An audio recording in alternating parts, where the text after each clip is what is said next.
I like that it is actually community. When I first came, I took 2 evening courses, and I felt, a little isolated and like I didn't really know what was going on here. But once I became a day student and got to know the different programs and the people here, it does feel like a community. Most of them are fantastic. They are understanding of an older student coming back. Most of them are actually closer to my age than they would be to the other students. So the support is also there. If I've gotten a little behind, most of them are pretty understanding about giving you a little more time or maybe extra help. Well, at first I didn't know how I would fit in with, 18, 19, 20-year-olds, and I was a little nervous about it. But I actually fit in very well with them. I've become friends, very good friends, with students of all ages here, from 18 up to, 60s. And I think the students like it, too, because a lot of them confide. I'm a psychology major and a communications major, and I find a lot of them confide in me in ways they may confide maybe to their mother if they could. Mm-hmm. And so we do talk about a lot of things. I had come here before when I was 23, mm-hmm. and I liked it a lot. I like the fact that it's Cape Cod, and we have a lot of professors here that are retired that could probably be teaching in any college they would like to, and we're fortunate to have them. And that was the case before, and I knew that. So I knew that the instructors and the curriculum here would be good, but also I like the fact that it was small and also that it's close, mm-hmm. proximity to my home. Right now I'm taking Survey of Communication, Mass Communications. I'm taking Radio Broadcasting, Abnormal Psychology, and English Comp 2. Previously I took Oral Communications, Interpersonal Communications, English, Psychology, History. Well, my ultimate goal is to open a spiritual retreat center that's a working farm and a teaching facility with alternative therapeutic treatments.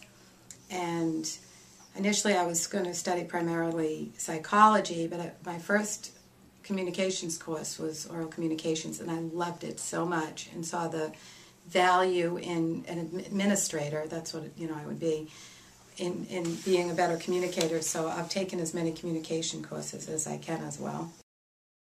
The ones I really don't want to be taking, I've saved the math and science courses to the end, which I was advised not to do. But I just felt like, I just wanted to take the ones that would be more of interest first. And so I'm going to have a couple tough semesters. The biggest and most obvious challenge was the financial piece. Going to school full-time, I don't have the same income that I had before, and the first semester was just a horrific financial hardship. I didn't know about scholarships and how to, get the financial aid I needed, and so that was a challenge. And then the other challenge was just, disciplining myself to studying, and a lot is on computers. I do take online courses, but the ones that aren't, some of them are as much as 50% online. So that was something I wasn't used to, spending that much time on a computer. My work-study job was in the Educational Foundation, and my interpersonal communication community service project I chose was scholarship awareness. And so between those two, I learned a tremendous amount about scholarships. Jackie Scarborough, the 50-plus advisor, told me about several scholarships available to older women and just women in general returning to school. And so I did a lot of legwork, homework, and I applied for these scholarships. And the following semester, sounds amazing, but I actually have enough money now to live on, and I don't have to worry about the money because I was awarded several scholarships. I would say that it would be important to sit down with your significant others and let them know that this is a priority. I did not do that. I kind of did it piecemeal as I went along, and think it might have been better if I sat down and explained to them that this is a priority and that I would have liked more support with it. And also just to consider the fact that, you're not going to necessarily be able to live the exact same lifestyle you were leading, because the time-wise, so the social piece gets lost, and the financial piece, if you're not, financially secure, could be unsettling. I saw that advertised on a pamphlet that they had that available, And so I went and met with Jackie Scarborough, and she was just great. She was very knowledgeable. She has a PhD, and she has a background in working with women that I think she used to run the Transitional Return Students Program several years ago. And she just was a wealth of support, resources, information, as well as just, you know, a sense of humor that just wouldn't quit. So even if I was having a horrible day, I could go in there anytime that she was available. And, you know, by the time I left her office, I was always laughing and feeling a little better. So it was a big help. And she helped you to identify your goals, or? No, I already had my goals in place. Okay. She helped me to, the biggest thing Jackie did was to help me establish confidence in myself, because I felt on many occasions like this is just not going to work. This is not going to happen. This is just too hard. This is just too much to try to juggle. And Jackie would patiently and, you know, calmly direct me, and she was very solutions oriented. So she'd say, what exactly is it that you feel you need?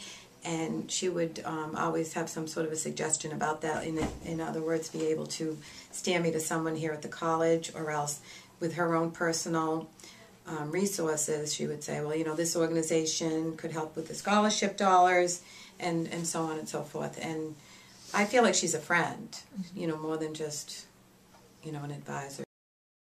Just that, you know, if I was an older student needing to or wanting to return to school, I think community college would be the way to go, because there is so much support and they want to see you succeed. And it's not just, you know, it's not just academic orientated, it's also, you know, emotion and, you know, just support orientated.